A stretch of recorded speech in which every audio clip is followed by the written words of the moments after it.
नमस्कार।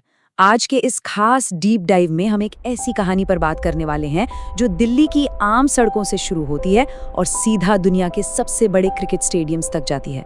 5 नवंबर 1988 दिल्ली में एक लड़के का जन्म हुआ। उसके पिता प्रेम कोहली एक क्रिमिनल लॉयर थे और माँ सरोज कोहली एक होममेकर। लेकिन इस बच्चे को ना बस एक ही चीज का शौक था, क्रिकेट। खैर, शौक कहना थोड़ा छोटा शब्द होगा, ये एक जुनून था।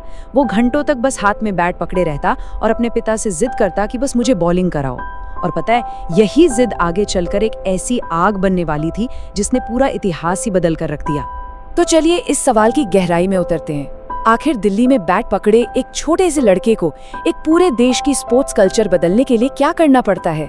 आज हम सिर्फ रन और सेंचुरीज की बात नहीं कर रहे हैं, हम उस लचीलेपन, उस सख्त अनुशासन और उस अनोखे विश्वास की कहानी को डिकोड कर रहे हैं जिसने सच में एक आम लड़के को एक ग्लोबल आइकॉन बना दिया। अगला हिस्सा है दुख और संघर्ष से गढ़ी हुई सफलता। इस सफर को समझने के लिए ना हमें उस दर्दनाक घटना की तरफ मुड़ना होगा जिसने उनके इरादों को फौलाद बना दिया। जब वो सिर्फ 9 साल के थे, उनके इस पागलपन को देखकर उनकी फैमिली ने 1998 में उन्हें वेस्ट दिल्ली क्रिकेट एकेडमी भेज दिया। कोच राजकुमार शर्मा के अंडर उनकी ट्रेनिंग शुरू हुई। एक तरफ जहां बाकी बच्चे मजे के लिए खेलते थे, वहां इस लड़के का फोकस बिल्कुल अर्जुन के तीर जैसा था, पूरी तरह निशाने पर। लेकिन जिंदगी इतनी आसान कहाँ होती है। साल 2006 में एक ऐसा वक्त आया जिसने सब कुछ हिलाकर रख दिया। ये शायद किसी भी इंसान की जिंदगी का सबसे मुश्किल वक्त होता है। एक डोमेस्टिक टूर्नामेंट चल रहा था और अचानक स्ट्रोक की वजह से उनके पिता का निधन हो गया। सबको लगा जाहिर सी बात है, लड़का मैच छोड़ेगा और घर पर ही रुकेगा। लेकिन अगली ही सुबह सोच कर देखिए, दिल पूरी तरह टूटा हुआ है, फिर भी वो 18 साल का लड़का मैदान पर लौट आया। उसने ना सिर्फ बैटिंग की बल्कि अपनी टीम के लिए बहुत ही क्रूशल 90 रन्स बनाए। ये अपने देश के लिए खेलने के उस वादे को पूरा करने की शुरुआत थी जो उन्होंने ठाना था। बाद में उन्होंने खुद कहा था कि उस दिन ने मेरी जिंदगी पूरी तरह से बदल दी। और ये बात बहुत ही बेहतरीन तरीके से बताती है कि उस दिन मैदान पर दरअसल क्या महसूस किया गया था। उनके साथी खिलाड़ी रॉबिन उथप्पा ने जब उन्हें उस दिन बैटिंग करते देखा तो उन्होंने नोट किया कि उस लड़के की आंखों में कोई भड़कती आग नहीं थी, बल्कि एक शांत दहकता हुआ अंगारा था। एक ऐसी आग जो जल्दी बुझती नहीं है। अपनी भावनाओं को बिल्कुल काबू में रखते हुए उस अनोखी मेंटल टफनेस का जन्म दरअसल उसी ट्रैजिक दिन हो चुका था। यहाँ से आगे बढ़ते हैं, वैश्विक मंच पर उभरना। इस दर्दनाक ट्रेजेडी से निकलने के बाद अब वक्त आ गया था जब पूरी दुनिया इस टैलेंट को देखने वाली थी। साल 2008, इसे अगर क्रिकेट हिस्ट्री का एक बड़ा टर्निंग पॉइंट कहा जाए तो बिल्कुल गलत नहीं होगा। यही वो साल था जब लोगों ने सच में एक निडर, अग्रेसिव और कॉन्फिडेंस से भरे हुए खिलाड़ी को नोटिस करना शुरू किया। मलेशिया में इंडिया अंडर 19 टीम को वर्ल्ड कप जिताने के बाद सीधे senior India national cricket team से कॉल आ गया। इंटरनेशनल डेब्यू तो हो गया, लेकिन शुरू में लोगों को काफी डाउट्स थे। कुछ लोगों को उनका अग्रेसिव एटीट्यूड ठीक नहीं लगा। लेकिन उन्होंने क्या किया? उन्होंने इन डाउट्स का जवाब बेहतर फिटनेस, सख्त डिसिप्लिन और प्रैक्टिस के लंबे घंटों से दिया। वो इतने फोकस थे कि धीरे धीरे वो इंडिया के सबसे डिपेंडेबल बैट्समैन में से एक बन गए, एक चेज मास्टर। और इसी का असर था कि 2013 में वाइस कैप्टनसी और फिर 2014-15 में MS धोनी के बाद उन्हें टेस्ट टीम का कैप्टन बना दिया गया। उसके बाद तो बस पीछे मुड़कर नहीं देखा। अब देखते हैं भारतीय क्रिकेट संस्कृति में क्रांति। देखिए, अब ये कहानी सिर्फ रन्स और सेंचुरीज के स्टैटिस्टिक्स तक सीमित नहीं रह जाती, बल्कि एक पूरे देश के स्पोर्ट्स कल्चर में एक बहुत बड़ा बदलाव लाने की तरफ बढ़ जाती है। जरा पहले की ट्रेनिंग कल्चर और इस नए अप्रोच में फर्क समझिए।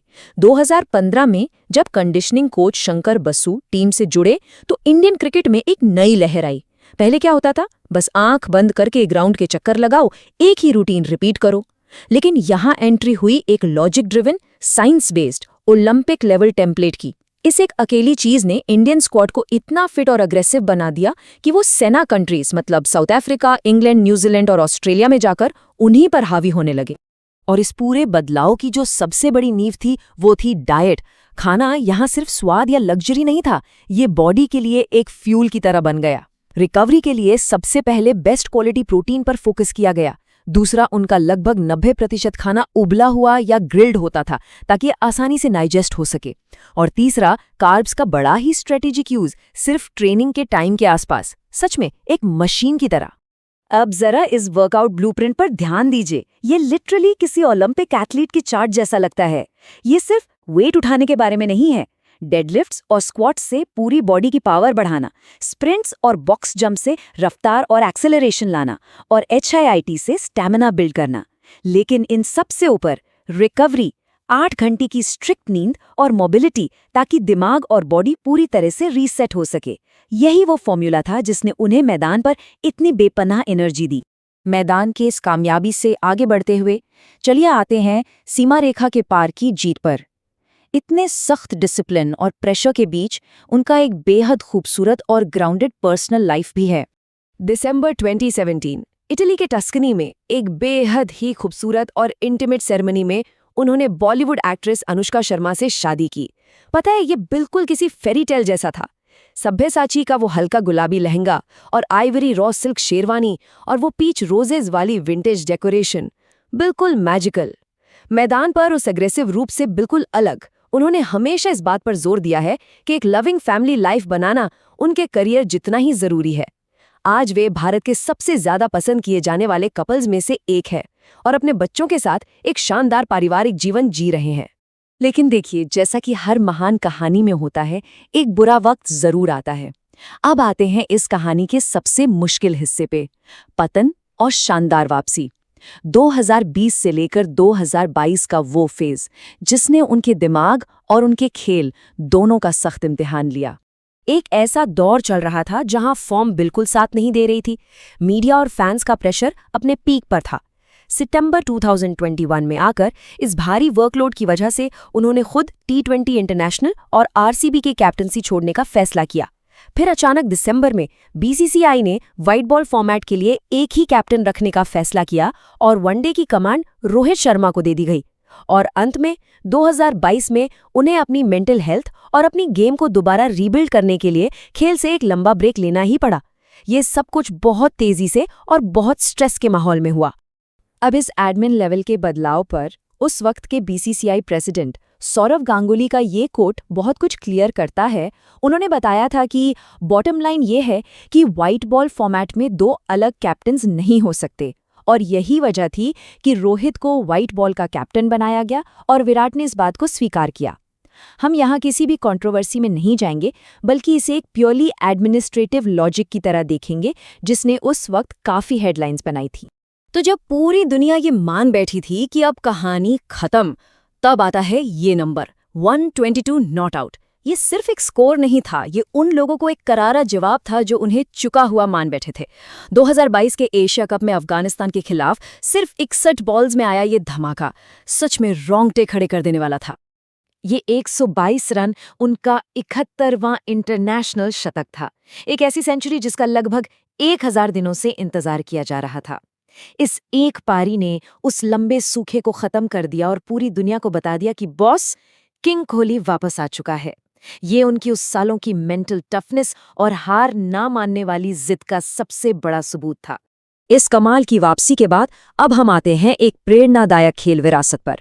चलिए देखते हैं कि इतने सालों की मेहनत का आखिर नतीजा क्या निकला। अगर हम सब कुछ एक साथ जोड़कर देखें तो आज उन्हें क्रिकेट हिस्ट्री के सबसे महान बैट्समैन में से एक माना जाता है। एक ऐसे मल्टी फॉर्मेट कैप्टन जिन्होंने इंडियन टीम को एक अग्रेसिव और फिटनेस फर्स्ट आइडेंटिटी दी। उनके नाम पर सैकड़ों इंटरनेशनल सेंचुरीज और कई ICC अवार्ड्स हैं। और हाँ, 2025 में RCB के साथ IPL टाइटल जीतकर उन्होंने अपने सफर को और भी यादगार बना दिया है। दुनिया के सबसे ज्यादा फॉलो किए जाने वाले एथलीट्स में से एक होने के बावजूद जब वो आज भी अपनी बचपन की वेस्ट दिल्ली क्रिकेट अकेडमी जाते हैं तो वहां के बच्चों के लिए उनसे बड़ी कोई प्रेरणा नहीं होती। अगर हम इस पूरे सफर को बस चंद लफ्जों में समेटना चाहें तो शायद ये कोट बिल्कुल परफेक्ट है। दिल्ली की गलियों से शुरू होकर दुनिया के सबसे बड़े क्रिकेट स्टेडियम्स तक ये सफर दर्द, जुनून, कड़े अनुशासन और खुद पर भरोसे की नींव पर खड़ा है। वो सिर्फ एक क्रिकेटर नहीं बने, वो एक प्रेरणा बन गए। बिल्कुल सही बात है। अब इस पूरे डीप डाइव के बाद एक सवाल जो हम सबको अपने आप से पूछना चाहिए, अगर इतने भारी दुख और लगातार डिसिप्लिन के बाद एक महान लेगेसी तैयार की जा सकती है, तो ऐसी कौन सी डेली हैबिट्स हैं जिन्हें बदलकर हम सब एक ऐसी ही अनस्टॉपेबल वापसी की कहानी लिख सकते हैं? जरूर सोचिएगा इस बारे में। इसी विचार के साथ आज का ये विश्लेषण हम यहीं समाप्त करते हैं। इस सफर में हमारे साथ बने रहने के लिए बहुत बहुत शुक्रिया।